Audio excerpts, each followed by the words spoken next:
I'm Bob. I like coffee. I also like to tell stories. So here at the Bobcast Coffee, it's time for a coffee break. So take a coffee break with me and pour yourself a cup of your favorite Joe. By the time you're done with your coffee, you'll know something about me you really didn't need to know. But you'll have fun learning it. Just remember, my stories are true. For the most part.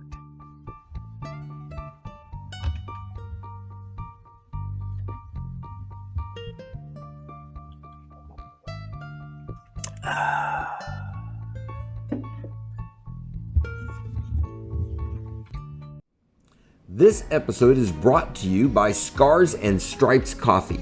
Reynolds Revival, the producers of Bobcast Coffee, have teamed up with Scars and Stripes to bring you one of the best cups of coffee you will ever taste. Lovingly roasted here in the great state of Oklahoma and shipped straight to your taste buds. Scars and Stripes Coffee is all about veterans helping veterans. Unlike other companies who say that part of their proceeds go to help veterans, with Scars and Stripes, you can look directly into the eyes of the person selling you your coffee and get to know the vet that is being supported by your purchase. To find out more about the company, the mission, or just to buy the greatest coffee, go to www.sscoffee.com/Reynolds. That's www.ss.coffee/REYNOLDS, or use the handy link down in the descriptions. Today I am enjoying my Scars and Stripes coffee out of let's turn this bad boy around. It's a very pretty cup. It is a Silver Dollar City Memorial Cup that we got while we were down visiting Silver Dollar City in Missouri. Established 1960. Silver Dollar City is old, but not as old as I am. But it does do a good job keeping Scars and Stripes coffee in Bob.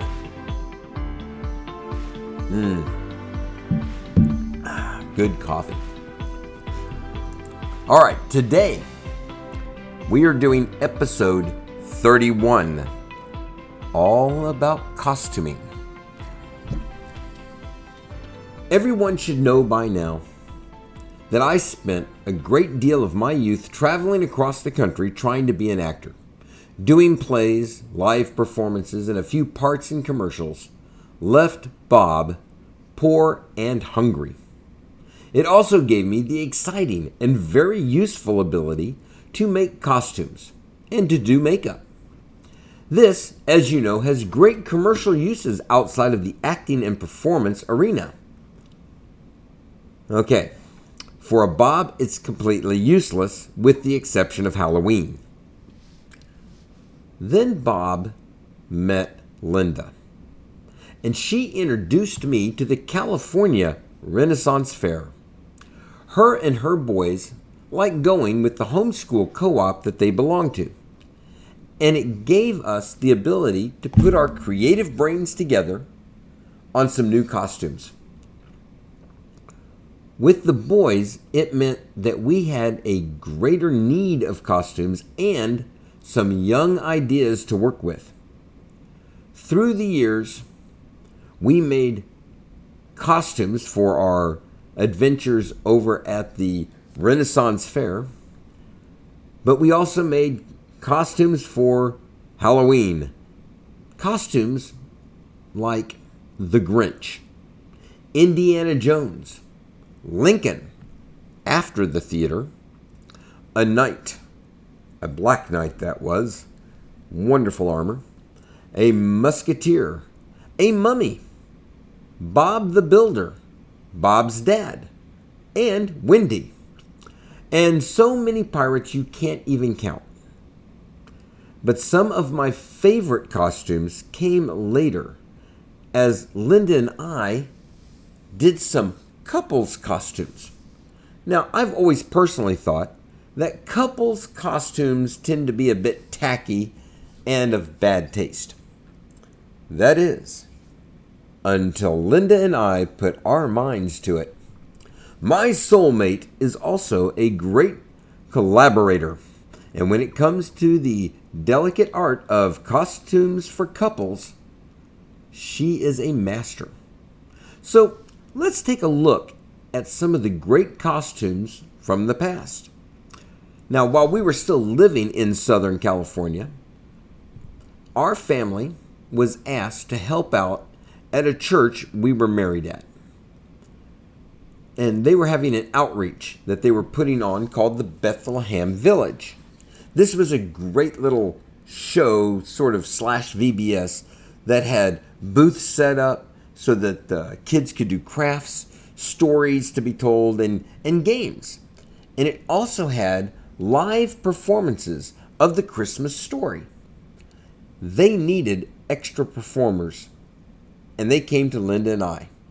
So Linda put together costumes for our boys, for herself, and for some friends that we roped into the fun. But another friend of ours loaned me a costume that she had owned for quite a while. And she loaned it to me so I could use it specifically as a role of one of the wise men. The costume was from an old silent movie called The Sheik, and it was worn by Rudolph Valentino. I love this aspect of being in Southern California. Everyone had some strange connection to the entertainment community. The show, the Bethlehem Village, went off without a hitch. It was a good show. And the costumes looked great. And it really felt really neat to take this incredible piece of history and wear it in a performance one more time. Now, in Oklahoma, Linda and I took our costuming to a whole new level. Well, at least for us. At one of the churches that we went to in Yukon, we had just started when a VBS problem happened. They had a script that they had purchased, but their stage wasn't coming together. So we jumped in that year and helped them turn the front of the sanctuary into a Western town. Then the next year, we went overboard. We borrowed a VBS script that was written in Southern California at a church that we had attended. And we put on the Mad Scientist VBS. Now in Southern California, that version was written for a much bigger church and a much bigger VBS. So we had to pare it down a little bit. And we made it a 3-day event from the 5-day event that it was originally written. Also, for the Southern California VBS, they did have one of the real Back to the Future DeLoreans from the movie parked out in front of the church. All right, now that's something that in Oklahoma we weren't going to get our hands on.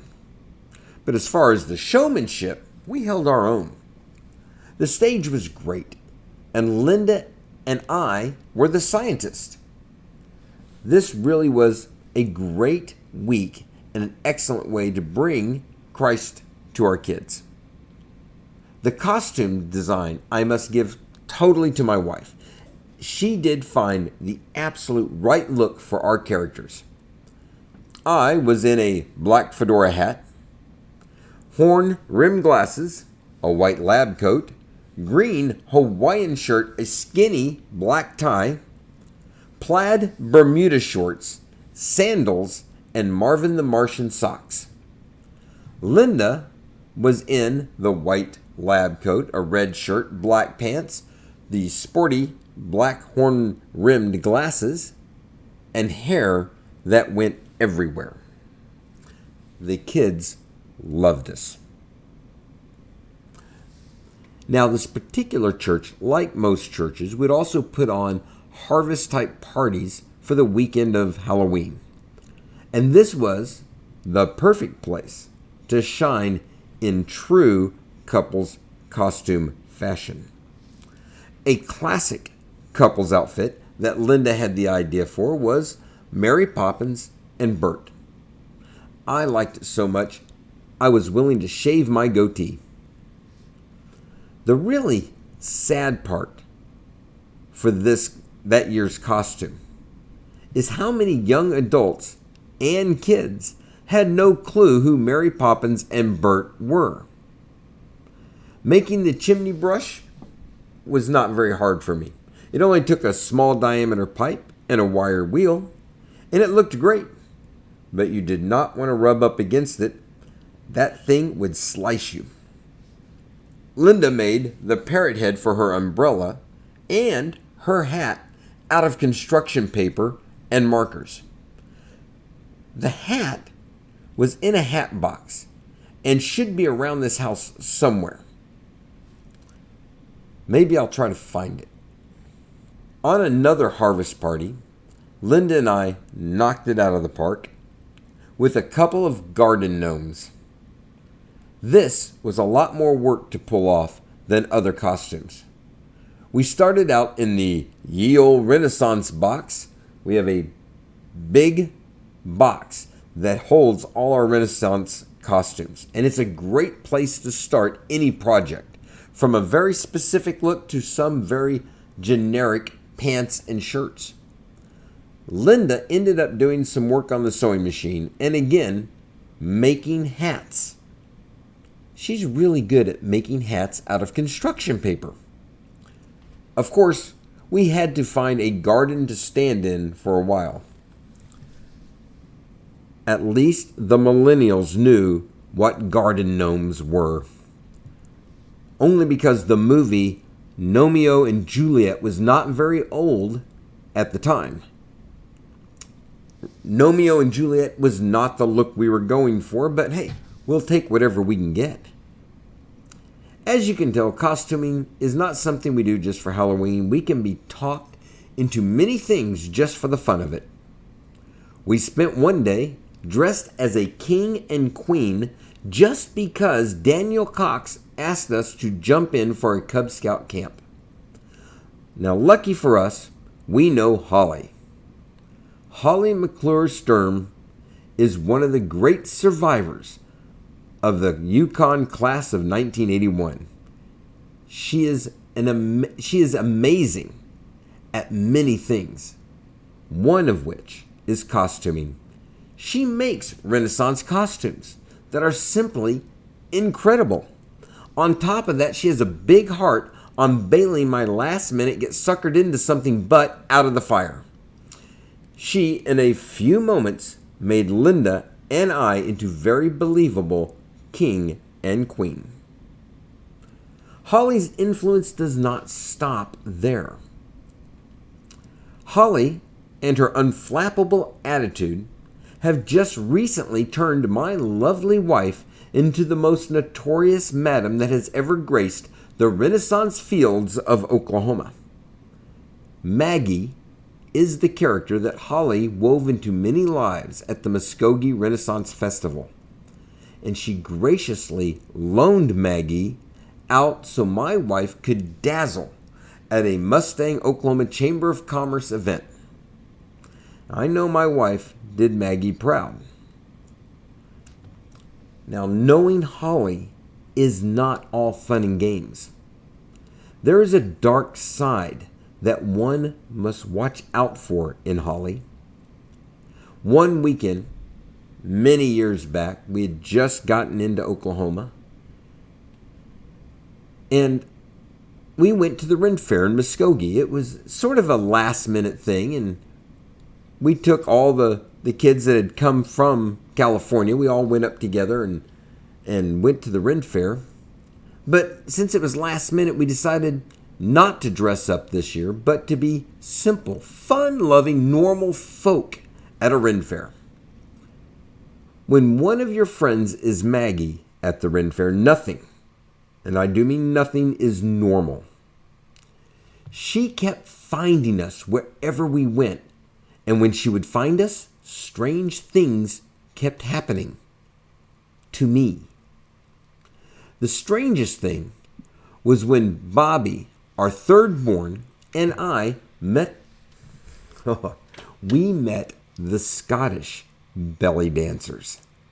Now, put into your mind what you might think of as a belly dancer. All right, now add flaming red hair and a fiery attitude, and that is exactly not what we got. Actually, imagine two large burly men with beards, kilts, and finger cymbals. And that's what we got. Well, we got that and a lesson in how to dance like a Scottish belly dancer from one end of the street to the other. One thing I did learn that day is that even as an old, decrepit man, I still have a lot more rhythm than Bobby. Now, I could go on and on and on describing this encounter with the Scottish belly dancers. But for your luck, my wife made sure to have a complete video record made.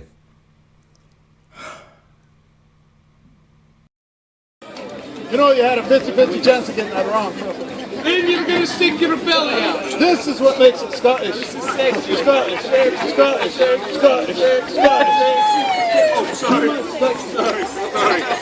So the left foot's out, the belly's down, you're going to wiggle your hips just like this. Not like this, because you look like you're having a seizure. If you're really struggling, Kester here will give you personal hands-on assistance, if you know what I mean. He is terrified. Here we go.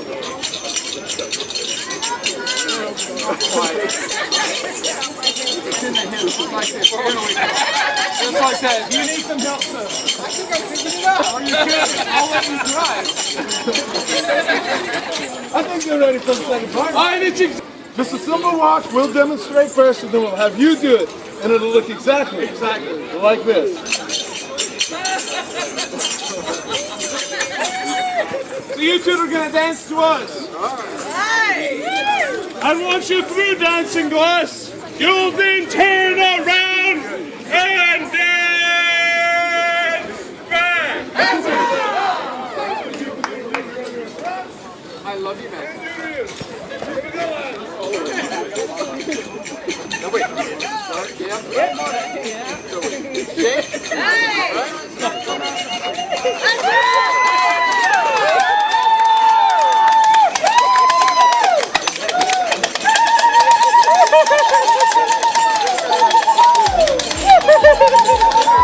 The good news is You're halfway.